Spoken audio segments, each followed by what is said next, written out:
کراچی کا امن قائم رکھنے کے لیے ضلع ایسٹ پولیس اور قانون نافذ کرنے والے اداروں کی جانب سے کامبنگ آپریشن کا سلسلہ جاری ہے۔ رات گئے 50 گھروں کی تلاشی لی گئی اور غیر مقامی افغانیوں کو حراست میں لیا گیا۔ رواں سال ضلع ایسٹ سے 7,348 افغانی ہاتھ آئے۔ مزید اس حوالے سے بتا رہی ہیں شائستہ زیدی۔ جی شائستہ، بتائیے گا اس حوالے سے۔ جی بالکل، ضلع ایسٹ پولیس کی جانب سے جو ہے رات جو ہے سکسل کے بھی مختلف علاقوں میں کامبنگ اور سرچ آپریشن کیے گئے ہیں۔ آپریشن جرائم پیشہ عناصر غیر قانونی طور پر مقیم افراد کے خلاف کیے گئے۔ آپریشن کے دوران جو ہے 50 گھروں، ہوٹلوں اور دکانوں کی تلاشی بھی لی گئی اور 3 غیر قانونی طور پر مقیم افغانی باشندے جو تھے ان کو حراست میں لیا گیا ہے۔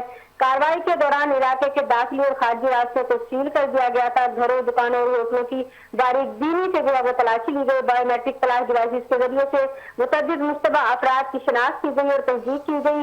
میں یہ بتاتی چلوں کہ رواں سال جو ہے 7,348 غیر مقیم افغانی کے خلاف جو ہے ضلع ایسٹ میں جو ہے آپریشن کیا جا چکا ہے اور متعدد افغانی جو حراست میں لیے گئے ہیں۔ جی بہت شکریہ شائستہ، آپ نے ہمیں آگاہ کیا۔